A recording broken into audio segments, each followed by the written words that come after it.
I stole my brother's hardtail hybrid trial enduro bike to take it to some different locations around my area to see how it performs. Can this bike ride as hard as a fully spec'd trail bike? Well, we'll soon find out and answer that question, but this bike has a 32 sprocket on the front and 19 on the rear, so it's stuck in a pretty light gear the whole time. You've got some huge 27.5 wheels and some nice big forks on there, so we're going to go straight into the bike park and start this testing. Let's.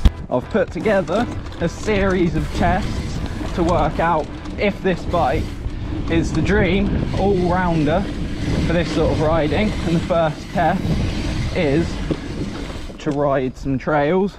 Let's get along this skinny, down this, and then we'll go into some of these trails tracks and see what it feels like. It's feeling really good already. Bit of a jump. Last section. Wow. Whoa. This bike's well quick.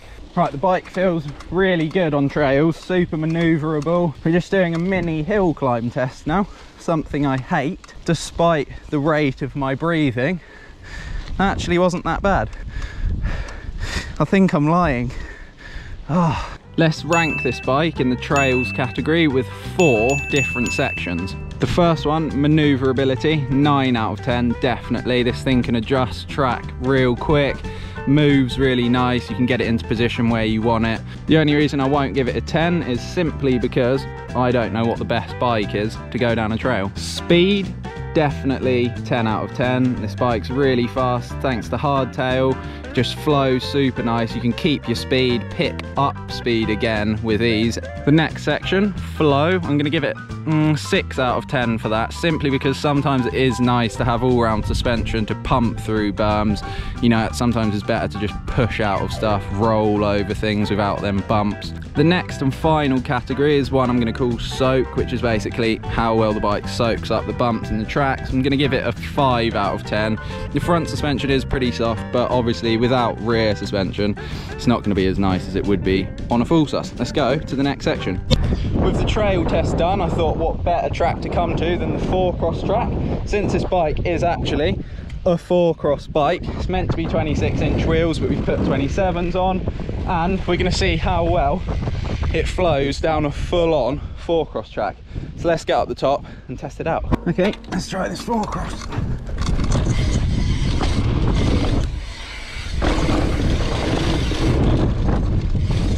On the pedals a bit into these berms. There's a few little rollers here that you can gap around this big berm. Fly into that. Oh my god, the wind! Deadly. Onto the wood bit, into this double, another double, on the pedals slightly into the last berm. Huge table.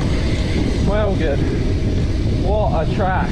Okay, that was actually amazingly sick. Pedaling off that start bit and just going so fast into that first table, I was actually shocked at how quickly it picked up speed. So yeah, that was well good. Let's give it a little score rating for the 4-cross. Manoeuvrability, 8 out of 10. I'm only going to give it that because the smaller wheels would probably help it sort of get into those tighter spaces a little bit better at speed. Speed, 10 out of 10. Well easy to hold the speed on this track and on this bike, so yeah, can't fault it. Flow, again, I'd give it a 9 out of 10. Given that the bike geometry is made for this sort of stuff, it's pretty much expected. The upgrades we've done on it have obviously tweaked it a little bit, made it slightly weird, but still near enough perfect. And finally, soak. In this instance, I'm actually going to give it a 7 out of 10, simply because the help of no rear suspension means that I could flow down this track much quicker and with more ease. Let's move on to the next section.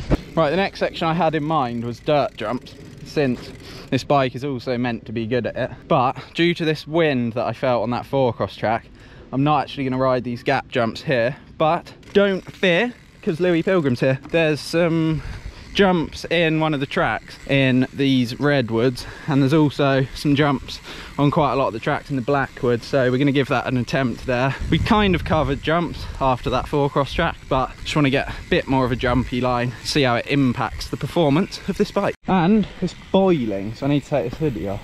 So then, as I say, my next section is about jumps. So let's go into run trousers, which is quite a jumpy line. Wow, nearly didn't make that one. Huge table. Sit. So then, works amazingly on the jump, sort of as expected with 26-inch wheels. Geometry, it's pretty much a jump bike. The only issue I did notice was due to said massive wheels, there's some tight little berms in there, some tight corners. Struggled a little bit at speed in there, but other than that, it's working awesome. Literally chose the worst way to film this part. I'm walking backwards, bending sideways and pointing the camera the other way to my body. Cool. So let's look at the score sheet for jumping. Maneuverability, I'm going to give it a 5 out of 10, simply because turning in them tight spaces is a bit difficult. Speed, I'm going to give that a 9 out of 10 again. Really easy to keep the flow, especially on some gravity fed jumps. That leads me into flow. I'm going to give that a 7 to 8 out of 10, simply because you lose a bit of flow in those tight turny sections with the sort of cambered jumps. And finally, soak, I'm going to give that a 10 out of 10 in the context that there wasn't enough soak of the suspension for it to affect the performance of the jumping. So let's move on. So those were actually the main tests that I wanted to, well, test how this performed on trails, how it worked on a 4-cross track, which is what it's meant for, and how it jumped. So let's put on screen now all the scores that I gave the bike throughout these tests and then average it out. Here we go.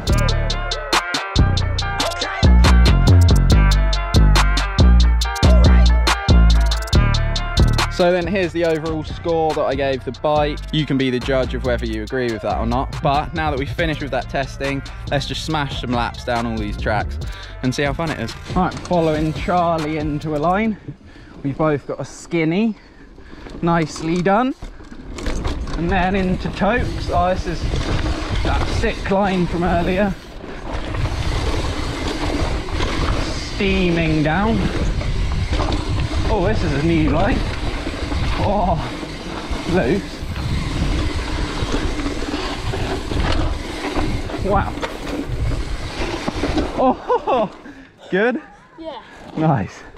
Got a bit loose there, I think, didn't it? Yeah.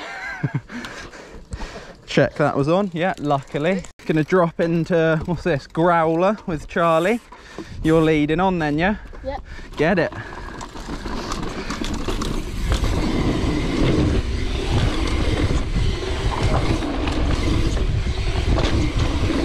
Nice flowy section.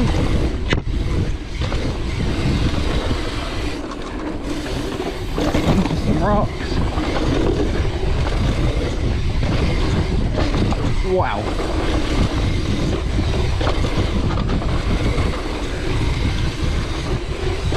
You're well quick down here.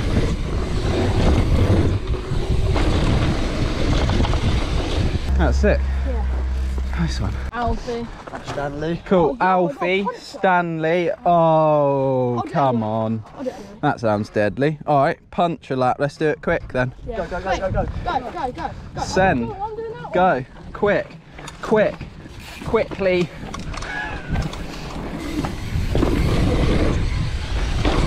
Oh my God, literally. Oh my God. Wow. That is the best cutty I've ever heard. I kited the berm because I couldn't turn. I was going to jump over you, but I thought that would be a bit deadly. What a way to end the session. Give that a squeeze. Oh, soda. Well done for trying. So then, that concludes that sick little session. We got some nice clips of Charlie and the gang there at the end. He actually helps build some of the stuff here, which is pretty cool. All in all, the main point of the video, does that bike work with the setup that it is? And I can say definitely 100% it does. It's actually one of the coolest bikes I've ridden that isn't just something stupid, if that makes sense. I just love them huge wheels. I like the hardtail. The geometry of the bike feels amazing. It's been a pretty good day. Hope you guys enjoyed this video, and I'll see you in the next one.